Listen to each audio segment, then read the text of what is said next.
Welcome everybody to Mucho Chacharla with Paula Leon. That's me. Today I have with me California-based choreographer and dancer Taína Lyons. She recently graduated from NYU Tisch Dance and is a secretary for the Collegiate Association for Artists of Color. She's currently training under LimónPro. Thank you for being here. How are you? I'm doing great. I would say the word of the week is invigorated. So happy to be here for sure. Thank you. Thank you. Thank you for being part of my Latinx Heritage Month spotlight. I've seen your work, so I really was like super excited, and I was like, I need to reach out. For the people watching this video, could you talk about like a little bit about your like connection to Latinidad and how it's like influenced you growing up and like your whole life? Yeah, of course. Well, first and foremost, like I am Dominican Puerto Rican on my mom's side. And so that's where my roots lie. And I would say that just growing up, I've always done as much research and just acceptance of all of my cultures and like background. And so I would say like even people were like, "Oh, my favorite snack is like tomato soup and mac and cheese or something like that." I feel like I didn't grow up with that. Like plátanos were such a routine food that was being made. And like I had a lot of rice and beans, and I minored in Spanish at NYU because I feel like it's something like I'm not done with. I would say that like my fluency with the Spanish language is not where I'd want it to be. And so I definitely have, some internal conflict and just kind of nervousness with speaking, even though people are like, "Oh, like your fluency is so good, Taina." I'm like, if only you knew. And so I feel like it's always something I carry with me and I feel very tied to and connected with, especially even like in the artistic realm, like growing up dancing. I did flamenco for 9 years. I did salsa, and like my mom was basically my first teacher, not even just like a classic studio training or anything like that. It was just kind of like, I feel like as someone who identifies as Afro-Latina, it's like you hear bachata and like merengue, and you hear all of these influences in your household depending on like which parent is very prominent for you. And it's just kind of a part of how I walk. Like it's in my step, it's in my writing. I love to write poetry. It's in my attack of like how I do my academics, and feeling like it's just something that is not only important to me, but the community and communities that I feel a part of. Yeah, that's how I would say it kind of just comes out. Yeah, that was actually you're going on to one of my questions. How do you feel that like your culture, but also like your combinations of cultures, has like influenced your work, like your choreographies and like your dances and things that you've made? Yeah. Well, actually, in this past year, since it was my final year as a Tisch dancer, I choreographed a solo, which was very exciting and super vulnerable for me because I feel like unless I know someone or if someone like asks me questions, because I tend to be like quiet at times, they don't know that much, because I feel like when you see me, you see African American. Not necessarily you specifically, but I feel like when I interact with people, that's what they see. And I feel like something that like has stuck with me is that my freshman year of high school, I was walking into one of my Spanish classes, and this African American boy was walking out of my teacher's room and basically like laughed at the fact that I told him that I was not just African American, that I was also Dominican and Puerto Rican, and like doubted it. And I was kind of just like, well, you can question it, but that's who and how I am. So I feel like that's something I carry with me a lot, not necessarily the feelings that I had about the encounter, but more so just the empowerment of being someone who is Latina and who identifies as Latina.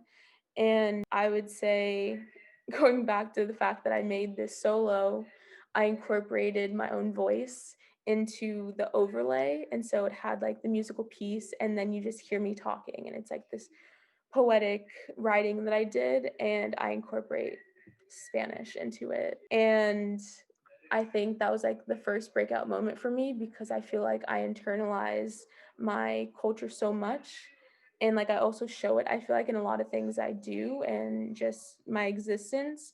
But I feel like until you hear the actual language, the ties, I feel like, aren't as blatant. And so I feel like that's how I carry around with me, just trying to like push myself to be the best version of what the Latinidad, like, part of me, and like how just the food, like, I grew up in, the music I grew up listening to. Like, if I have my AirPods in, who am I gonna listen to today? Like Carlos Santana? Or is it gonna be like Maluma, Bad Bunny? Like, list goes on. So I feel like that's how I kind of carry it around. I feel like I carry it close to me because I feel like it's such a personal experience and identity that doesn't always necessarily need to be so overt to other people. And I think it's also just in the readings I continue to do, because I feel like you can know so much about your culture and still not know anything because there's not a continuity in your willingness to continuing to absorb and invest in where you come from and who came before you. It's awesome. That's awesome. Now, un poco onto comida. What is your favorite Latinx dish? So I feel like that's really hard. I don't have a favorite dish. I, like, truthfully don't. So I good. would say, like, the only, and I know I, like, was even thinking about this question for myself, and I was thinking about it, but I would say, like, really the food that just speaks to me the most are plátanos. Ambos tostones y maduros. Like, I don't have a favorite in those two either. I feel like you either are like one side or the other. Like my brother, I think, what is he like? He doesn't like sweet, so he's more the savory route. Yeah, I feel like as long as anything has that, like, I'm satisfied. Like, I truly am. I can eat them breakfast, lunch, dinner, and not be tired of it at all. It's good. You should be. Keep it. Where in the world would you like to visit? So I would love to visit the DR. I've never been. The only Spanish speaking place that I've been to is Spain. And I also know that Spanish is not the only language spoken in Spain. I would love to go there and Puerto Rico, and also Cuba, of course, because I mean, the dancer side of me is like, their dancing is so rich. And I just love the fusion that you get in like every move. And so I would say like those are the top three for me.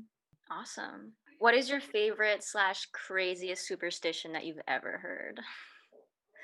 Okay, so I don't think I've ever heard a crazy superstition. Like, I feel like the only superstitious part about like being raised, especially in like Dominican and Puerto Rican heritage, it's just like the religious fear and like believing in, like heaven, hell. You can't do this before a certain age, you can't do that because it's not like adhered to by the Bible.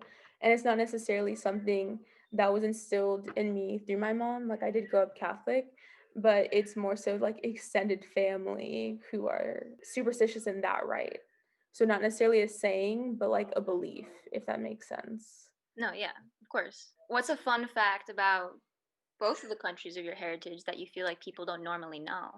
I would say the origins of both food and music, because I feel like when people hear both Spanish being spoken and the cutting of words and fluencies, and when they eat dishes, they're like, oh, this is from that place and it's from that. But it's like, no, I know that's not a very good explanation, but I feel like those are the two main. And also just the fact that like the Taino Indians, of whom my name like originated from, still exist.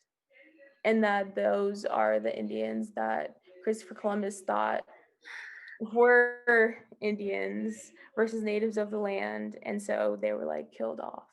And I feel like that's something like I always carry with me, not even just the fact that it's like namesake, but also the fact that like people don't know much about the Tainos and they don't know about the almost extinction that took place because of colonization. Oh yeah. No, I didn't know about that specifically, but like I know like a lot about Peru and like Hmm. so you're learning Spanish, right?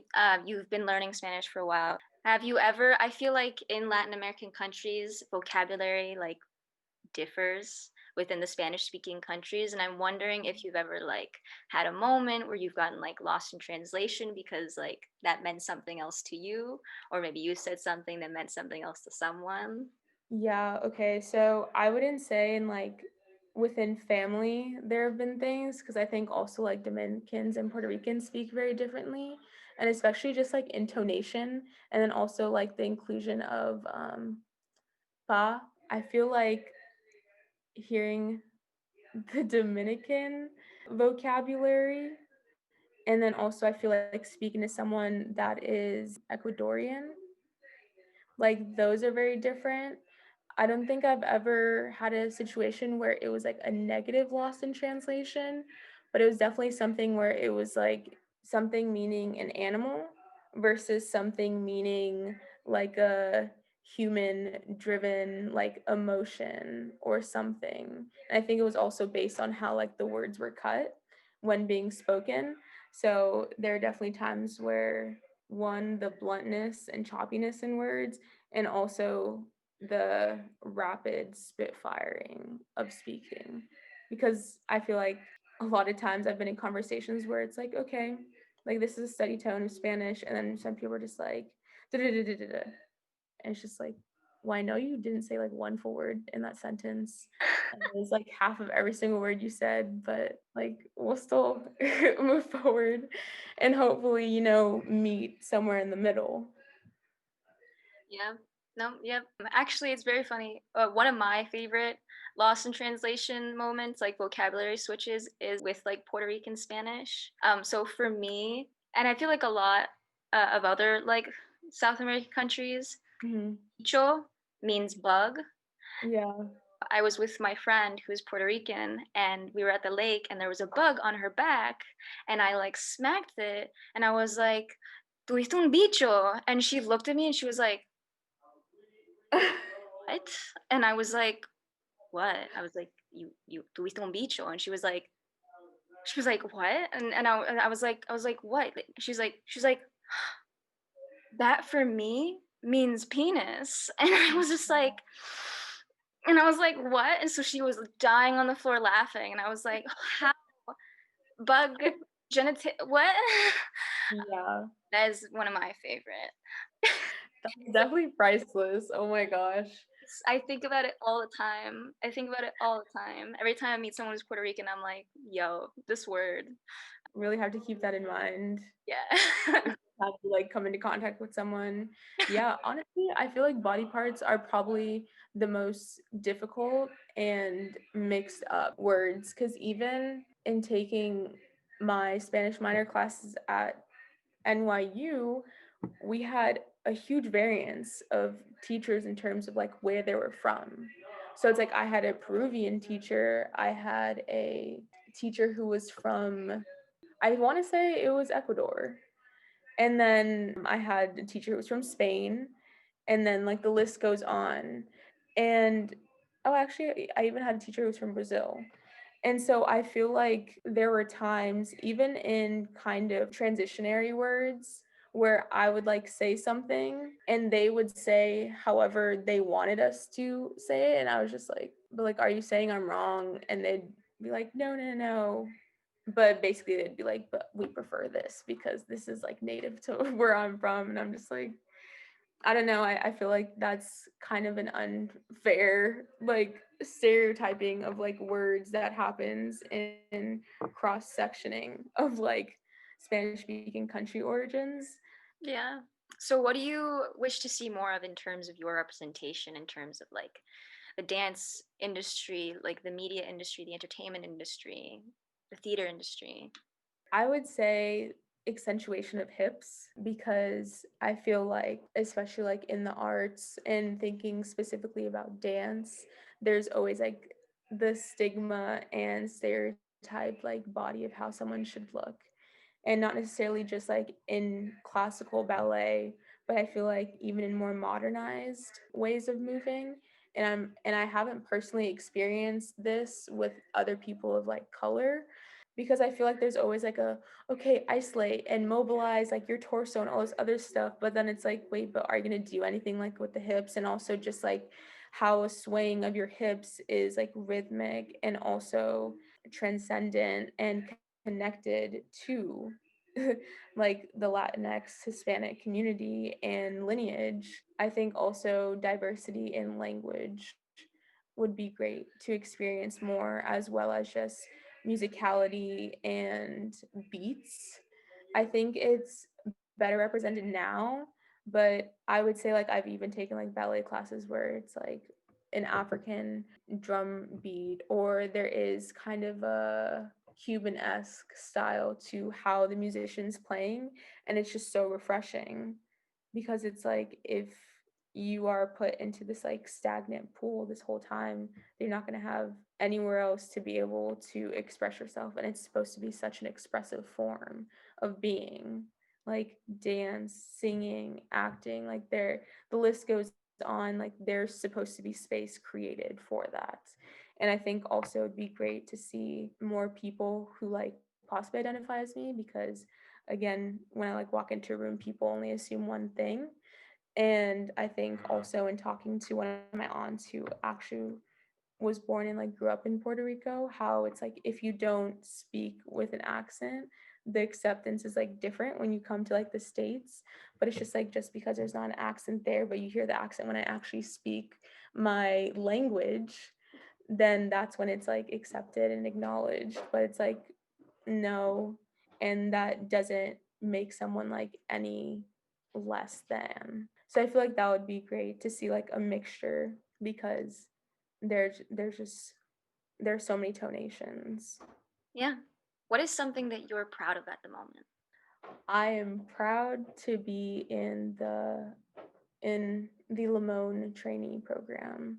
I would say it's something that kind of fell into my lap in a way, which sounds so terrible. Like I still auditioned, like worked for it, but my mom passed away when I was 10, and so I think that's also why I have such a disconnection at times with like my ability to want to use my Spanish and like not fear messing up, or just like having more belief in what I do know that I know, and like I have retained before like that time period.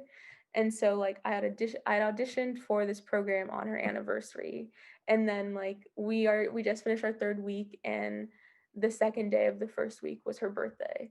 So I feel like I'm really proud of it, because I feel like it was kind of like a message, and then it was like very full circle. And I feel like because I'm always fighting to make sure that my Latina side is recognized, not necessarily for other people, but also like for myself, that this was like meant to be, and this was like the sequencing that was supposed to happen. Because people are always like, what's the next step? Like, what are you going to do? And like, first of all, my whole thing is like, well, what are you doing? Like, especially like in this current time of pandemic, having that avenue, I feel like that's what I'm most proud of right now, because José Limón is from Mexico. And to have the drive that I'm witnessing and internalizing in his processes and works and repertoire are just so powerful. To be able to dive into his mentality and have teachers who used to be in the company and like have my current experience is just very, I feel like, enriching, and it makes me feel that there's a purpose for being in a place at the moment that you are. And also just proud of the fact that that community has so many Spanish speaking people within it. It's weird because I am the only Afro-Latina. So like if it's not one end of a spectrum, it's another. I think it's good because I'm grounded in who I am. And so to have that like representation, no matter how big or small, I feel like still matters because I feel like a lot of people would be like very thrown off and unwilling to commit and follow through. And so just like proud of myself for staying with it and not like being willing to let other people psych me out. That's beautiful. Congratulations. And yes, be proud. You definitely be proud. Thank you for being so brave and keep doing what you're doing. Like, congrats. It's awesome.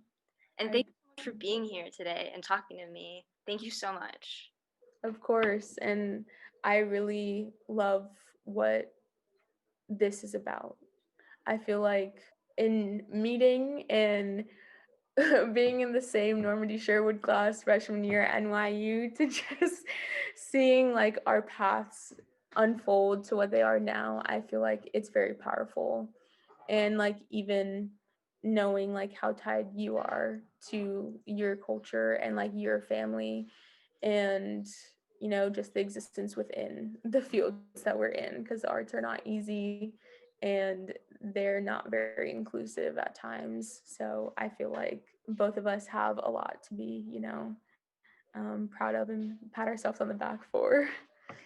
Thank you. Thank you so much. Thank you so much. This has been great. Have a great day. Thank you too.